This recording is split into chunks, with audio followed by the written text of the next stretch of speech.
So imagine this. You're living inside a giant clock tower for 17 years. Every single hour, you hear those massive bells ringing out. Every day, you're just watching people rush through the streets way down below. And every year, you make yourself a promise, right? Next year is going to be different. Next year, I'll chase my dream. Next year, I'm finally going to start. But next year just keeps slipping further and further away. Well, today we're diving into the story of Oliver. He's a guy who spent nearly 2 decades completely trapped in that illusion of tomorrow, until one totally forgotten artifact forced him to wake up and face his reality. Let's get right into how he actually got there. Oliver's day-to-day was honestly, relentlessly structured. We're talking up at the crack of dawn, climbing hundreds of stone steps, checking all the age and gears, tweaking the precise timing, and maintaining those incredibly heavy bells. Now here's the thing. This was only ever supposed to be a temporary gig. He took it when his dad got sick and money was really tight. But the work was quiet, it was predictable, and yeah, it was lonely, but it was also kind of comforting, you know? That steady, ticking rhythm of maintenance basically lulled him into a deep complacency. Months just melted into years. Those years hardened into rigid habits. And before he even knew what hit him, those habits literally became his entire life. Now, what's really interesting about this slide is exactly why he stayed. To Oliver, the mechanical world of clocks just made perfect sense. Every single gear had a job, every movement had a purpose, and every mechanical problem, it had a logical solution. But human beings and big childhood dreams, man, those are incredibly messy. As a kid, he had this burning desire to be an inventor. He wanted to build machines and push boundaries. But when life threw him a massive curveball with his family's hardships, he just retreated. He actively chose the safe, predictable gears of the tower over the really complicated reality of chasing his actual ambitions. Honestly, he preferred gears over people. I mean, gears don't talk back, right? And they definitely don't judge you when you aren't making progress. 17. Just let the sheer volume of that number sink in for a second. 17 years. That is how long Oliver spent stuck in this self-imposed holding pattern. Imagine watching the sunset from the exact same little window for almost 2 decades, all while maintaining a machine that literally tracks the very time you're letting slip away. Now, sure, he took the job out of necessity at first, but he stayed it out of pure fear. He let the heavy responsibilities and the scarcity of his younger years hit the pause button on his dreams, permanently. It's a terrifyingly easy trap to fall into, isn't it? Just letting the comfort of right now completely swallow up the life you were actually meant to live. But here is where everything changes. Picture this. It's a dark, super stormy evening. The wind is just howling outside the tower. Oliver is going through his usual motions, cleaning out this dim, dusty old storage room, when he stumbles across a wooden box. And tucked away inside, buried underneath piles of completely useless old receipts and maintenance logs, is a letter. But this wasn't just some random piece of mail. It was addressed to him, written exactly 17 years prior by his younger, wide-eyed, ambitious self. He had literally totally forgotten it even existed.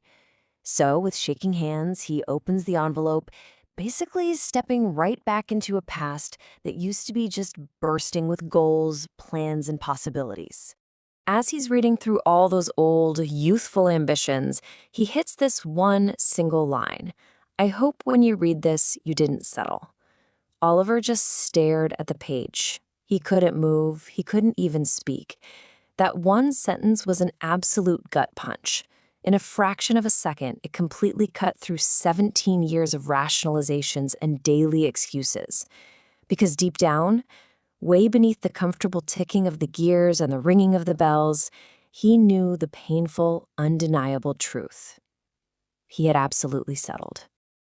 Well, the very next morning, that massive tower bell rang out exactly like it always did. But the energy inside Oliver, It had completely shifted. He wasn't just hearing a heavy bronze bell anymore. For the first time in his adult life, he was actually hearing time passing. He heard the minutes, the hours, the days, and the years literally disappearing into the void, never to come back. Suddenly, every single strike of that bell felt incredibly urgent. It was this loud, booming reminder that time is the one single resource that nobody, not the most brilliant inventor, not a humble clock caretaker, not a single one of us can ever get back. Okay, let's dive into this because this is where the real turnaround happens. That night, Oliver made a massive decision. He knew, obviously, he couldn't change the last 17 years. That time was gone. But the next 17, he absolutely had control over those. So he took immediate action. He went straight out, bought a stack of fresh notebooks, and threw himself back into studying engineering, design, and innovation. And look, he had to push through some agonizingly slow progress. He wasn't a kid anymore. And retraining your brain after almost 20 years on autopilot is really, really hard. It turns out human stubbornness is a super tough habit to break. But he realized something crucial. Any movement, no matter how clumsy or slow, absolutely beats stagnation. He was finally moving forward. And the power of compounding effort is very real. That first year was just packed with doubt and exhaustion. He kept wondering if it even mattered at his age. But every single time that doubt crept in, he just remembered that dusty letter. Fast forward to year 5, and he actually completes his first successful invention. Now, okay, it wasn't some world-changing, famous machine. It was just a really practical mechanism to improve maintenance for public clocks. But the point is, it worked. It proved his dream wasn't dead at all. It had just been asleep, waiting for him to wake up. And that one small win, it created this massive wave of momentum that pushed him right into his later years, and eventually led him to write a very different kind of letter. And this brilliantly illustrates the core lesson from Oliver's second letter. It showed this really profound shift in his mindset. You see, his youth was all about dreams, right? And dreams are absolutely vital because they give you a direction. They give you a destination to aim for. But his later years, those were all about discipline. And discipline is what actually creates the progress. Just having a goal is only the starting line. It's the everyday commitments, those rigorous standards you hold yourself to, especially on the days you really don't feel like putting in the work. That is what actually gets you across the finish line. Sometime later, Oliver is standing up at the very top of that tower, just looking out over the town as the sun goes down. The streets were exactly the same. The little markets were the same. The people rushing around down there were the same. The entire town below him hadn't changed one bit. The only thing that changed was the person observing it. For almost 2 decades, Oliver had blamed his circumstances. He blamed his dad's illness, the lack of money, all those heavy responsibilities. But the second he stopped blaming the outside world and actually took full responsibility for changing himself internally, he became the catalyst for his own life. And once he did that, everything else just naturally followed. The clock tower ultimately taught Oliver a lesson that, frankly, no traditional classroom ever could. And it's one we all really need to internalize. Life works exactly like a clock. It only ever moves forward. Time never, ever runs in reverse. You can't go back and relive yesterday, and there's absolutely no way to recover your lost years. But here is the beautiful, totally empowering truth.